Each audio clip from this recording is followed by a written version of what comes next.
Ah, l'âge de glace. Je me souviens encore de cette année 2002 où à l'âge de 1 an, j'avais reçu le premier film offert par mes propres parents, rien que pour raviver encore plus ma passion pour les dinosaures et autres monstres disparus, et avec tous ces personnages auxquels je m'identifiais et qui me faisaient sentir bien comme de vieux amis, Manny, Sid, Diego, Scrat, que ce soit en tout cas avec les voix françaises de Gérard Lanvin, Elise Moon ou Vincent Cassel. Ah, ouais. C'était une si belle époque. Sachez juste une chose, ceci sera une vidéo ultra personnelle puisque l'âge de glace a été réellement, bien avant Star Wars ou même Kingsman, ma saga préférée du 7ème art et également tout court mes films d'animation préférés. Allez, ne perdons pas plus de temps et fêtons ensemble les 20 ans de l'âge de glace. Bon, sachez aussi que ceci est une vidéo globale sur le devenir de l'âge de glace, mais à l'avenir, et j'espère, et j'espère cette année, je reviendrai sur les 4 premiers films, sur quelques jeux vidéo tirés de la licence, et sur la série Scrat sur Disney+. Car oui, croyez-moi, s'il faut évoquer deux autres suites, il y aura de quoi se prendre. Très sincèrement.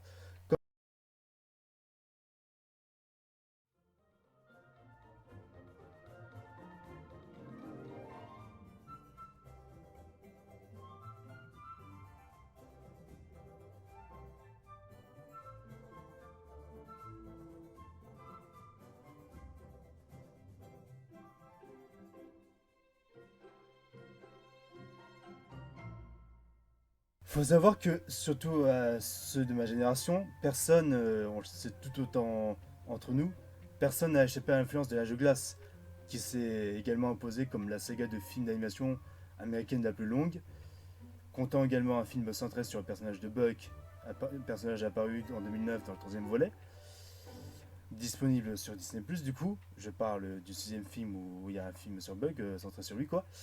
On va y venir justement. Sans compter les courts-métrages dérivés de la mascotte et des 5 premiers films, à l'image de Scrat, également mascotte des studios de Blue Sky à l'origine de la saga ayant eu un succès mondial assez conséquent tout de même.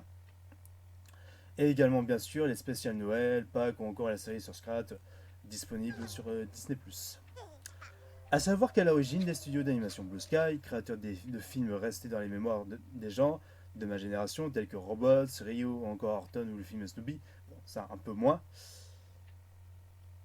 appartenaient quand même de base à la Fox, malheureusement racheté par Disney, ayant pour cette occasion faire le plus gros coup de pute qui était de fermer Blue Sky, annulant par la suite de nombreux projets.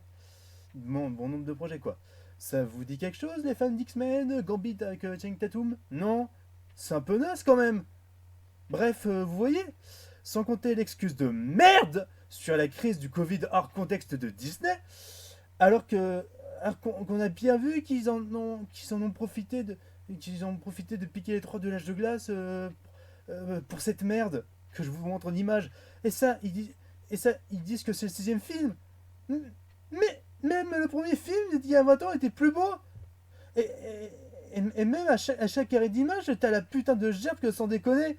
On, on, on, on en, on en parle des blagues de gosses débiles. C'est quoi ce truc? Vous forcez sur la capitalisation des persos que vous volez aux autres, c'est ça? Pour sucer les fans? Pour sucer, non mais, vous croyez que trop, vous croyez trop con pour valider ça? Merde. Pardon. Pardon. Excusez-moi. Excusez-moi. Pardon. Pardon. C'est trop dur pour moi. Vous savez, c'est réellement les premiers films qui m'ont fait aimer le cinéma. Genre vraiment, je me sentais en sécurité dans ce monde préhistorique qui me parlait avec tous ces personnages attachants, leur personnalité, leurs histoires émouvantes. C'est même devant le premier film que j'ai pour la première fois pleuré devant un film. Du moins, là je l'ai pas écrit en texte, mais le genre de film qui m'avait là, pour la première fois marqué dans le cinéma, c'était le film d'animation avec tous ces personnages imaginaires où je pouvais inventer des mondes, tout ça. Je m'identifiais à ces personnages et je me sentais moins seul dans ma vie compliquée. C'était bien avant que je grandisse et que je sois en admiration quand j'étais un peu plus âgé face vraiment à la seule personne que j'aime le plus dans le cinéma, c'est Will Smith quoi. Il y en a tant d'autres, mais Will Smith c'est vraiment par là où tout a vraiment commencé, quoi. Ma nouvelle vision du cinéma. S'il n'y avait pas eu de l'âge de glace et Will Smith, je pense que je serais même pas là pour vous parler de cinéma sur cette chaîne, clairement. Pour tout ça, en fait, c'est resté ancré en moi jusqu'à aujourd'hui. Pour revenir sur l'âge de glace, il faut savoir un truc, l'âge de glace existe quand même depuis déjà 20 ans, et aucune autre saga d'animation a réussi à atteindre une telle longévité depuis tant d'années, et il y a tant de films animés, que ce soit chez Pixar, DreamWorks ou Warner, ou même Disney de base. Ça fait depuis longtemps que la licence est en perte de vitesse, et même avant Disney, les producteurs de chez Blue Sky ne misaient que sur l'âge de glace, à force de suite, jusqu'à en tuer le fond par un cinquième volet en 2016. Et c'est même pas une question, pour citer un autre con sur YouTube, c'est pas une question, ah, ils ont pris la tendance du film catastrophe et ils se sont plantés parce que tout le monde s'en foutait du film catastrophe, vu l'échec d'Independence Day 2 sorti la même année. Ça n'a rien à voir. Mais je réponds à cette personne, ça n'a absolument rien à voir et elle le sait pertinemment. C'est parce qu'en fait, ils n'ont pas compris le fond de l'âge de glace. C'est une habitude pour l'âge de glace que Scrat provoque des catastrophes dans les films, maladroitement, mais ce qui pousse les personnages à évoluer dans leurs aventures, à se soutenir, à s'entraider, à avoir cet esprit de famille qui a toujours été très cher à l'âge de glace. C'est le but de l'âge de glace de base, hein. En inventant avec chaque inventivité à chaque film, hein. Que ce soit pour le réchauffement climatique dans le 2, que ça soit justement, justement le 4 avec la dérive des continents ou les astéroïdes. La justification est nulle à chier, certes, dans le 5, mais vous voyez l'idée, quoi. Vous voyez l'idée. Ce serait la même chose avec des volcans s'ils n'avaient pas tout foiré, mais voilà, quoi. Du coup. Et clairement, en fait, le cinquième volet a signé la fin de la saga, faisant un score pire que les précédents, qui au moins avait une cohérence dans ce qu'il racontait, sans insulter les nouvelles générations, ou même, comme mon cas, les déjà fans. Je vous le dis franchement, hein, les fans qui ont grandi avec l'âge de glace. On peut pas juste te dire, on revient sur les films précédents, mais c'est plus compliqué que ça, franchement. Et pour ce cinquième film de trop, hein, c'était pourtant les mêmes à l'origine de cette foutue machine Afrique. Les mêmes producteurs, les mêmes animateurs, les mêmes scénaristes. Mais quelques-uns d'entre eux n'en ont compris que la surface, avec Black Facile et facilité de films de gamins populaires. Tout ce qui est plus basique et voilà, comme les blockbusters pour adultes, qui sont ultra convenus et bon pour la thune, quoi. En fait, ce film avait littéralement tué l'âge de glace. J'ai envie de vous le dire. Excusez-moi, mais. Et ça me fait assez peur que des enfants aient pu découvrir ce film avant ces quatre volets qui arrivent. Qui arrivaient, quoi.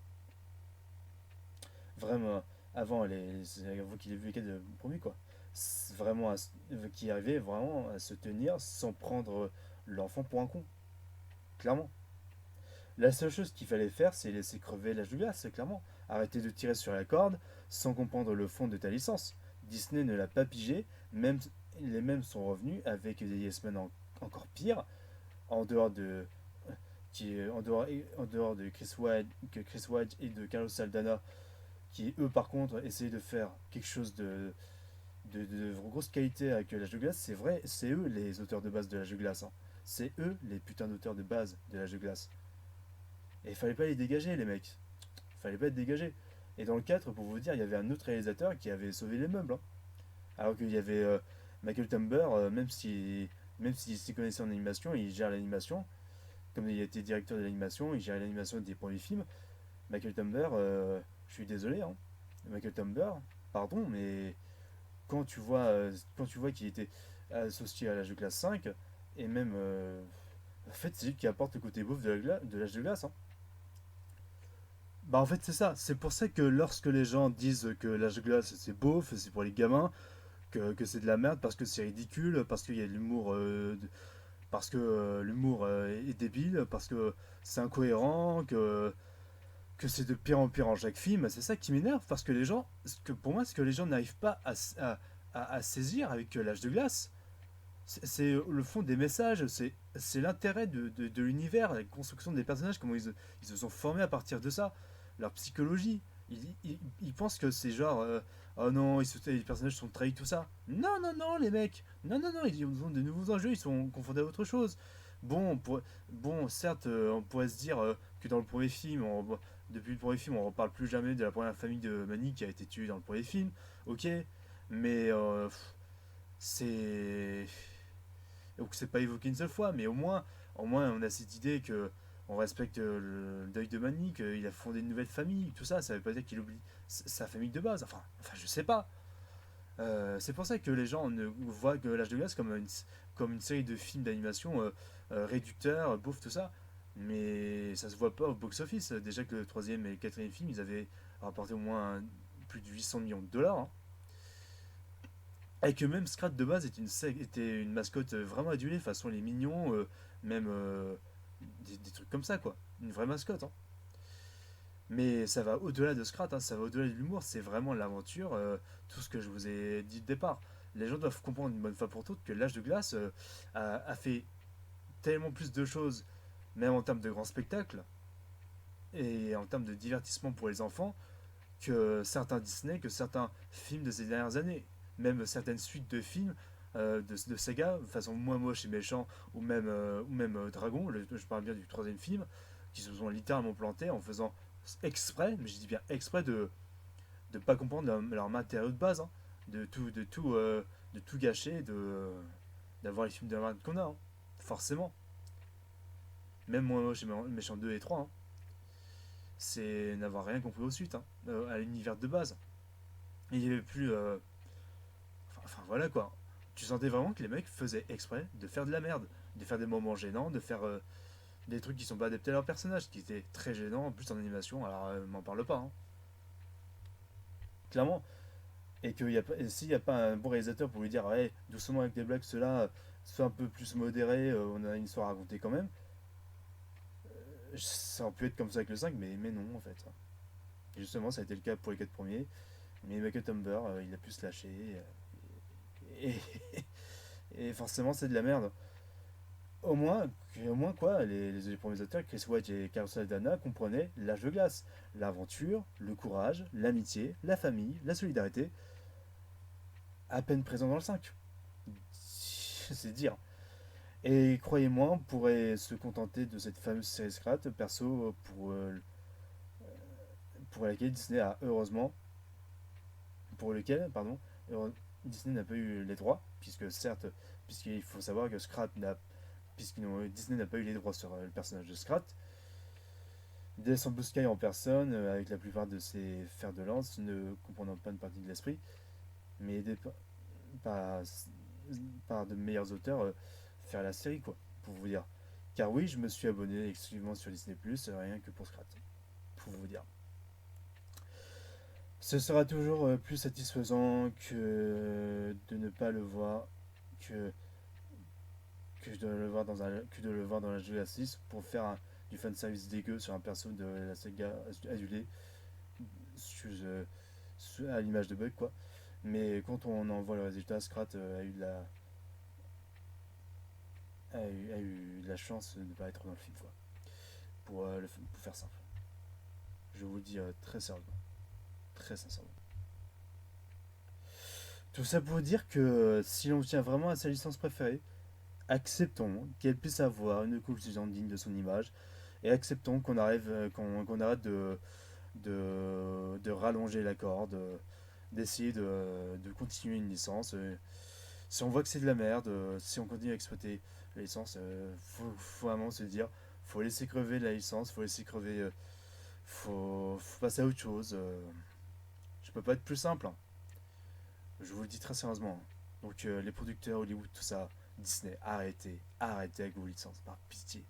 Laissez-les crever, par pitié.